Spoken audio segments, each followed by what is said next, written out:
Welcome to Math Matters. Why do I need to know this? Program where we try to take some of the mathematics that we talk about in our entry-level math courses and explain to you or show you why that's good stuff, why you should know this kind of thing in your everyday life. I've got some things to talk to you about today that I think you'll find interesting. The first one has to do with expected value, and I'm going to talk to you again about lottery issues. We talked a little bit about the Kentucky lottery last time and talked about how to calculate some of those probabilities.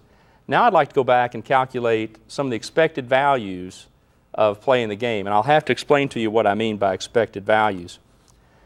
The expected value of some kind of game or buying a ticket or something like that, it's the sum of the products of the probability of each outcome and the outcome's net value. Now that sounds convoluted, but we're going to multiply things first, then we're going to add, and I'll give you a real simple example of this. Let's say that a local FFA chapter sells $1 raffle tickets on a pig that's worth $200, and they sell 1,000 tickets. All right, what is the expected value then of buying a raffle ticket? Well, you look at all the different things that can happen. You can win the pig or you can lose the pig. The value of winning the pig is actually $200 minus $1. You don't get your dollar back when you get the pig. They keep your dollar. And if you lose, you simply lose $1. And the probabilities here are very easy. There's a 1 in 1,000 chance that you win the pig and a 1 minus a 1 in 1,000 chance that you don't win the pig. So we multiply the 199 times the 1,000th, and then we add to that what we get when we multiply a negative 1 times 0.999. And when you do that arithmetic in your calculator, you get a negative 80 cents. All right. What that tells me then, the negative 80 cents, and it makes sense when you think about it because they're raising $1,000, they're spending $200 on the pig, so they're making $800. And so what that really tells us is each of the 1,000 people who bought a raffle ticket contributed 80 cents to the club. The negative means that pretty much everybody lost 80 cents. When you average it out over all of them, everybody lost 80 cents on this. One person, everybody basically lost $1, but then one person got $200 pig back in return. So it averages out to everyone losing 80 cents of their dollar. Now, I want to look at the bigger issues of the Kentucky lottery. What are the expected values of playing the lottery? What are they negative or are they really negative? I can tell you they're going to be negative because this is a money-making deal. The Kentucky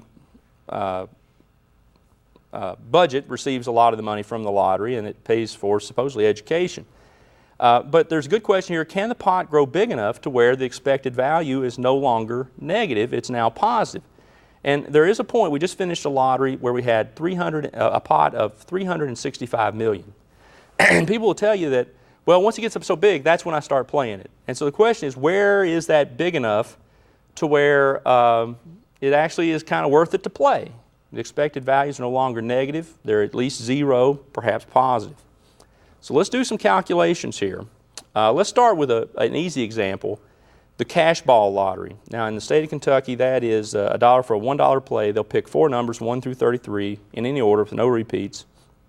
And then a cash ball, 1 through 31. We talked about how to calculate how many different tickets are possible. You do this little calculation with the 4 numbers, and then you've got 31 different ways of doing the cash ball. You can calculate them. I'm not going to get into that today. I actually went to the Kentucky Lottery webpage and just downloaded their odds for playing the game. And I've got to tell you, they're incorrect here. We talked about the difference between odds and probabilities last time. They're stating odds, but what they're giving you here are probabilities. I did the calculations just to check them, and these are actually the probabilities. This 1,268,520, that's actually the number of different tickets that are possible. So they're doing probabilities. That's okay. We can use that information then to calculate the expected value. And what we'll do is we'll calculate the amount minus $1 times each one of these probabilities. So it kind of looks like this. there's the 200,000 minus 1. That big ugly decimal, that's what you get if you divide 1 by that 1.2 million, blah, blah, blah. And then you do that actually with each of the different probabilities. Now, the one probability they don't give you is the probability that you don't win anything. But you can get that from these. You take all these different probabilities and you add them up, and then you subtract that from 1. That gives you the probability you don't win anything, and then you multiply that times the negative 1. That's the dollar that you lost and didn't get back, and that gives you a grand total then of about a negative 46 cents. So you've got winners and losers for the cash ball, but on average, it averages out. Everyone loses 46 cents when they buy a ticket. Okay? Now let's go to the Powerball. The Powerball is the one where they just had that $365 million pot, and it's a little more complicated because that pot, whoever gets a winning ticket, if 2 people get a winning ticket, they have to share that jackpot. The Powerball stuff, you go through, you pick 4 numbers, 1 through 55 with no repeats, then you pick a Powerball. And again, instead of calculating all these probabilities, I just went to their web page and downloaded the odds, which again are not odds, they're probabilities. In fact, they're probabilities that have been rounded a little bit. This is more, this one right here, they actually rounded quite a bit. But all the data is there. They start with a $15 million pot, and it grows over time. It's a shared jackpot. So if it's just simply $15 million, okay, that's 15 million minus 1 times that probability, and then you subtract 1 from all the other different pots, okay? And then you add all these up and subtract from 1.